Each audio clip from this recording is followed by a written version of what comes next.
Theological Libraries Month, we're doing a series on different spiritualities, and lo and behold, I did not know that our own Dr. Shippee was an expert in Buddhist-Christian dialogue. He's written a couple of articles. They're referenced here on the sheet that you see on top of the new book area. But it's something that I look forward to in the future, engaging you in aspects of, what does that mean? So I think I'll probably just turn it over to you right now. Come on down and help yourself. We have coffee and everything, and we're looking forward to hearing Dr. Shippee speak to us a little bit about Buddhist spirituality. All right, thank you. Thank you. So I'm thinking I have about 10 minutes. Yep. Okay. So let's start with Jesus of Nazareth. It's going to be a long talk. No. So how long did Jesus of Nazareth teach? And you know this, right? 3 years. Some accounts even shorter, 1 year, but the longest is 3 years. The Buddha, who you would regard as the root of Buddhist spirituality, I hope, taught for 45 years. He attained enlightenment at 35, and for 45 years he trekked crisscross across the Gangetic Plain in northeast India, setting up viharas, or monasteries and schools, and teaching constantly for 45 years. So, and what he taught is called the Dharma, or Buddha Dharma. It's his teachings that he was giving constantly for 45 years. So that's unwieldy. That's entirely too much teaching. So what much of the Buddhist tradition has done is they talk always about essence. Like you got to take all the books on those two shelves, which is about the size of the sutras that the Buddha taught, and you got to make them carryable. You got to boil them down, right? So they talk a lot about the pith essence of the teachings. So those teachings, and frankly spirituality is not really a Buddhist term. They use it when they talk to us, because we say, what's your spirituality? They would say, we practice the Dharma. So they call spirituality practice, and what they're practicing is the Dharma, the teachings of the Buddha. And because they're so huge, they boil it down. And the most kind of common distillation of what Buddhist practice or spirituality is the tradition I study is Tibetan, so the words are either Sanskrit or Tibetan. It's called Lojong, which means mind training. All right? So in Tibetan, the word for Dharma is actually a word that comes from the word che, which means change. So when you say, what's your spirituality? I practice Dharma. What are you practicing? I'm practicing changing. I'm practicing essentially changing my mind. And the way you change your mind is by Lojong, mind training. So all Buddhist spirituality is a matter of training the mind. They have a very different ontology than we do. The mind, and when they say mind, they go like this. They use the Sanskrit chitta, or sem in Tibetan. It means the heart mind. It means, it's kind of like our biblical heart. It's the seat of the person. That needs to be trained. And the way you essentially train that is you cultivate a sense of what to accept. There's a very famous pair. What to accept and what to reject. So what to cultivate and what to refrain from. So Buddhist spiritual practice is a matter of knowing what in you needs to be changed by refraining, That's okay. by refraining from activities of body, speech, and mind. So all Buddhist practice kind of centers around what we do in our body, what we do with our speech, which is actually the words we say, but also emotions. It's the sort of energetic quality. This is a little esoteric, but for them, speech means it's the energy that you give out and the energy that you kind of take in, and the way you relate to everything in your life. That's regarded as energetic.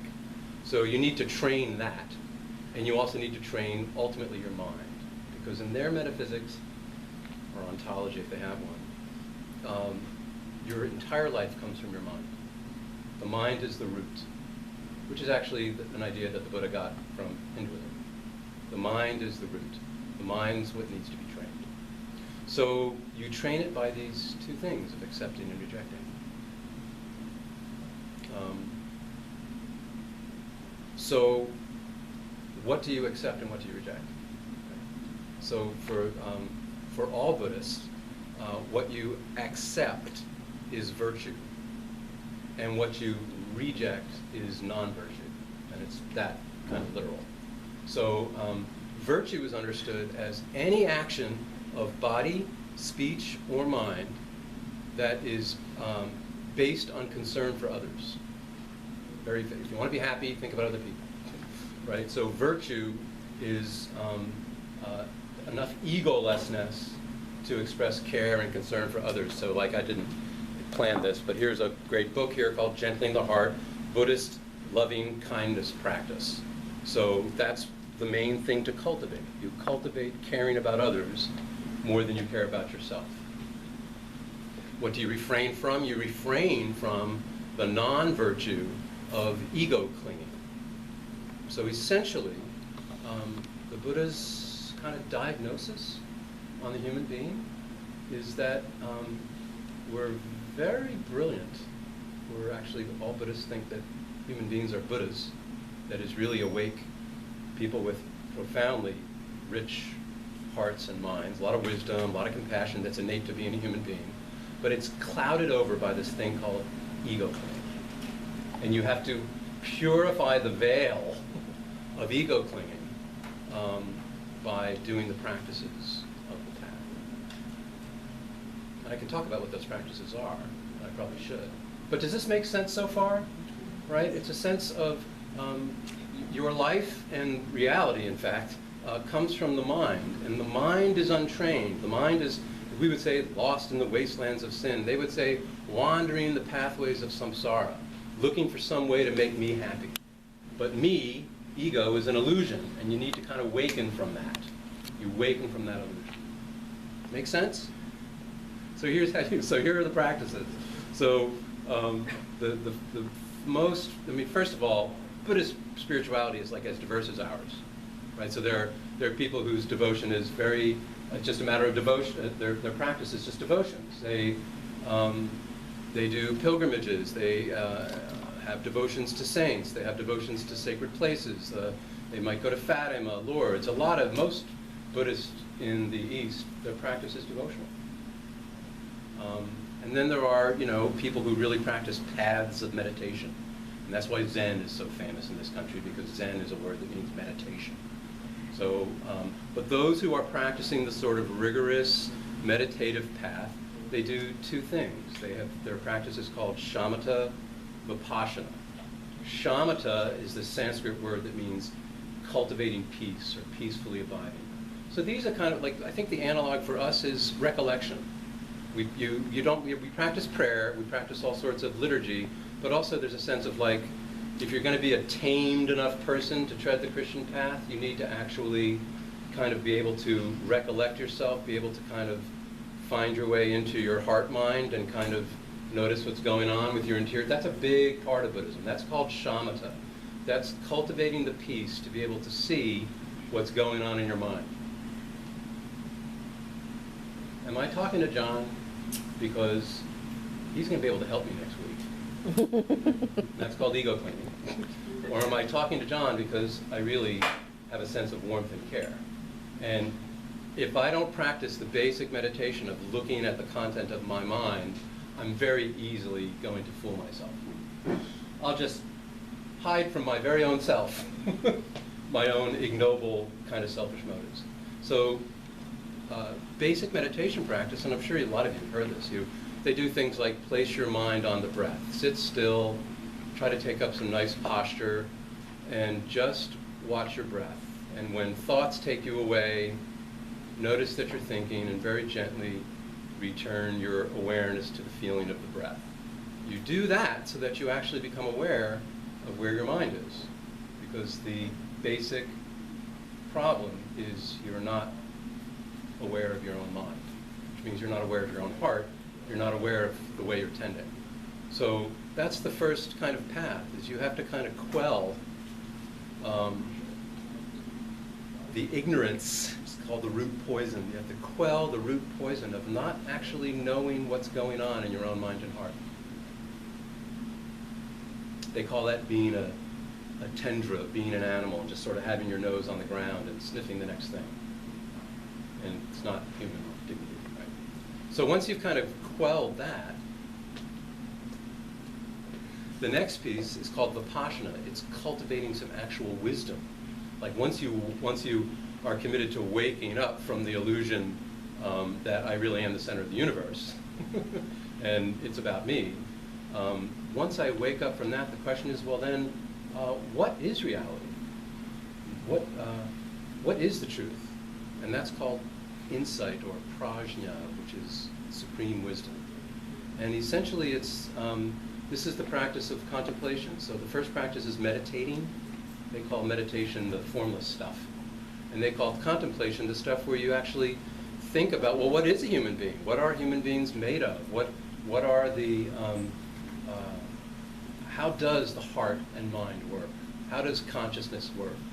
And you continue meditating to actually look past the illusions of selfish self-engagement to what they call, and this is a much misunderstood teaching, emptiness. Emptiness is not nothingness, it's not voidness. Emptiness is a lot of space in which there's a lot of freedom and nobility arising. So once I get past looking at John for what he can do for me, I actually see this brilliant person called John, who probably has a lot of wisdom, suffers, is challenged by other things, but once I clear away my interest in him, then I see him, and that's called wisdom. It's very practical. It's just seeing what is, and that's what they regard as the highest wisdom. So that's what I can think of to say in 10 minutes. It's good. So I mean, a question, or yeah, please, a comment or anything. So it sounds to me as though, since it's a practice, you can very much be Christian and Buddhist at the same time? Well, that's a huge debate. There are several very famous people who say you can do that. So there's a famous Catholic theologian named Paul Knitter who was a Catholic, was at Vatican II, was a Catholic priest. He's a Catholic priest as far as I know. And he just took refuge. He just became a Buddhist with a Tibetan Lama and wrote a book, Without Buddha I Could Not Be Christian. The Dalai Lama, a Buddhist you may have heard of, Tenzin Gyatso, the 14th Dalai Lama, he says a Buddhist Christian is a goat-headed dog. And the reason, in other words, no way you can be a Buddhist Christian because, and this is a part I left out, we believe that we're saved by Christ. And when a Buddhist becomes a Buddhist and takes refuge, what they take refuge in is the truth of their own nature. And Buddhism is a non-theistic path. A Buddhist does not rely on an external savior. They will rely on their Lama, they'll rely on their teacher, they'll pray, they'll make aspirations, they'll ask for help, but that help is never from somebody with a different nature. It's never supernatural. So you and I rely on another, and Buddhists rely on another to point them to what is inherent. And so that's why some people say you can't be both. You know, they emphasize the kind of conflicts. Yeah, please. An afterlife? Yeah, so reincarnation, famous, is not a Buddhist understanding. That's the Hindus who believe that you have a soul that goes from life to life.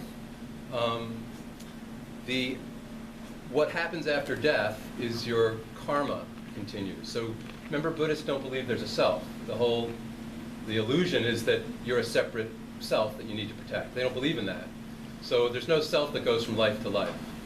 So I was once in a teaching context where somebody asked this question, and the teacher took a piece of incense and took a match and held the match underneath the incense, and he said, the heat is your karma, and the karma, the heat, catches the next body.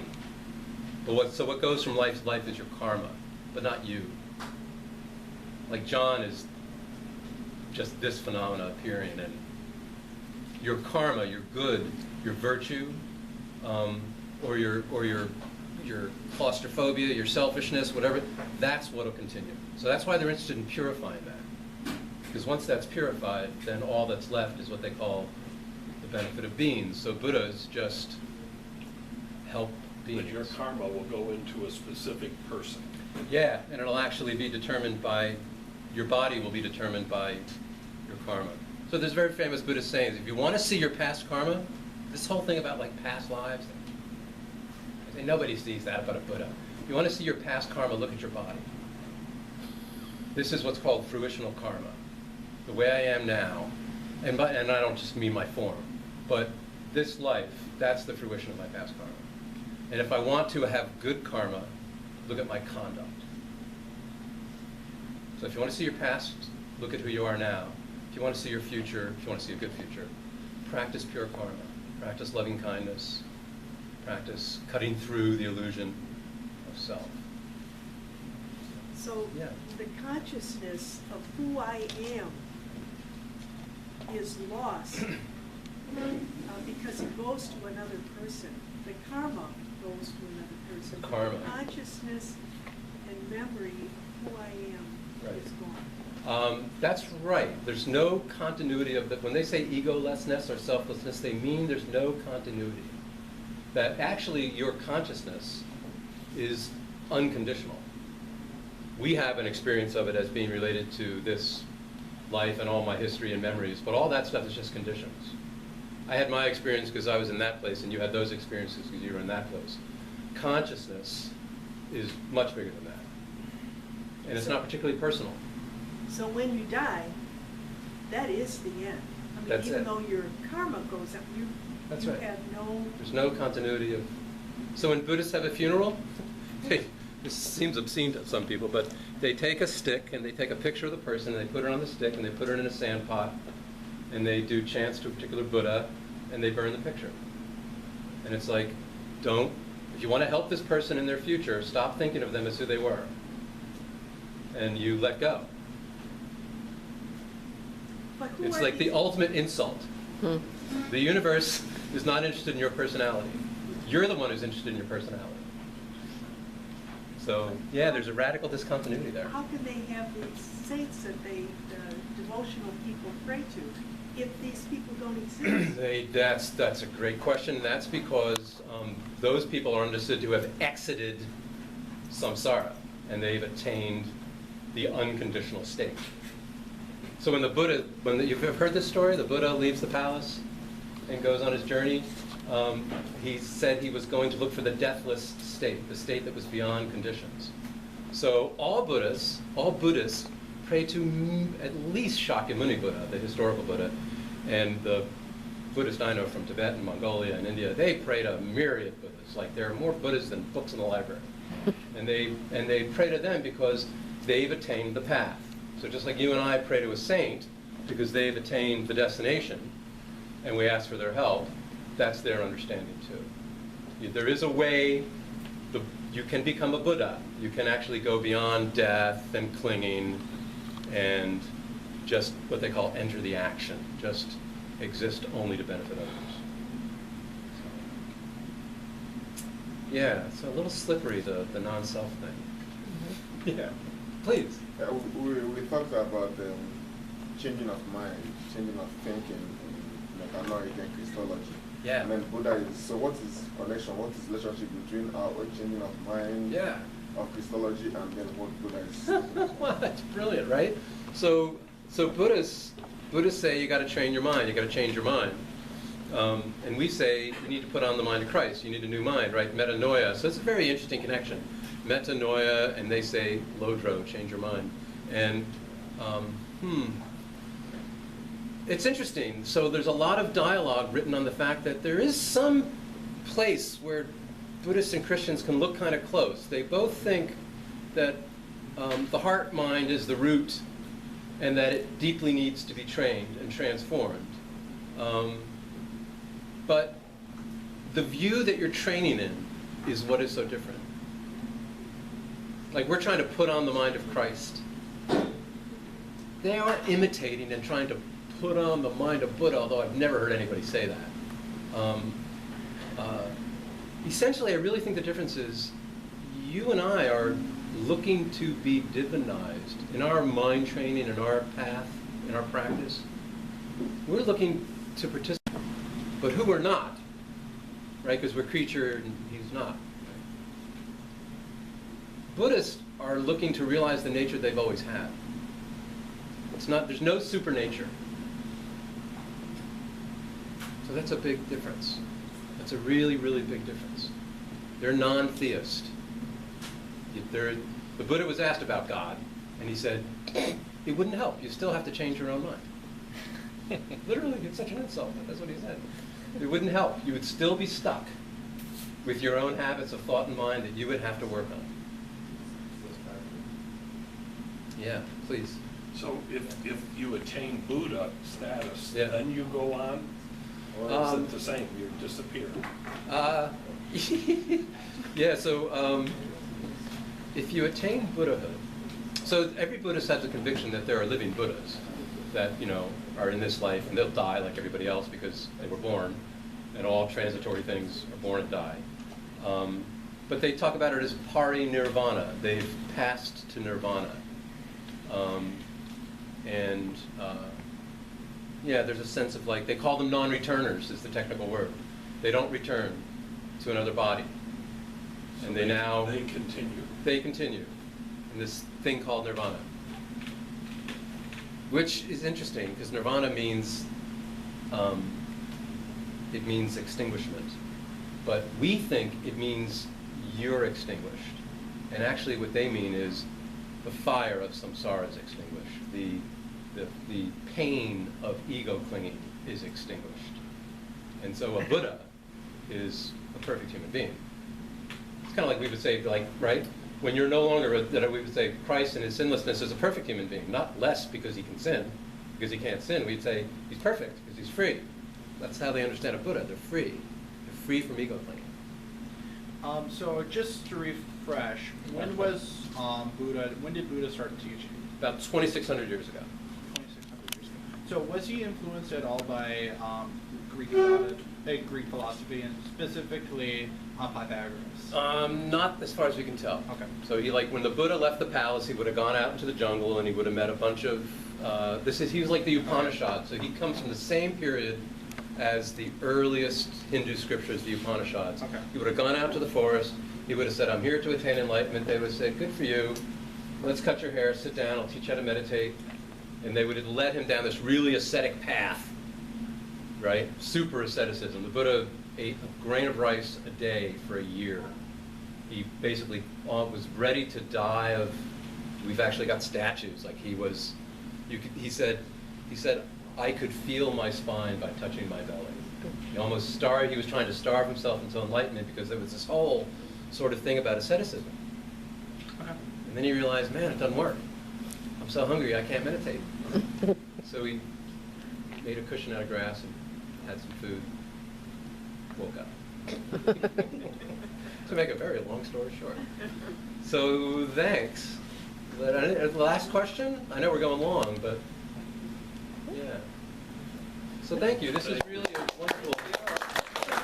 So I said this is kind of like payback because as on the Ecumenical Interreligious Committee, we invite people to come and give lunch presentations where tell us everything about the Baha'i faith in 30 minutes, and don't forget to leave time for questions. Yeah. And I figured it's so unfair, Yeah. but it's a great challenge and kind of fun to try to be pithy. So thank you very much. Thank you.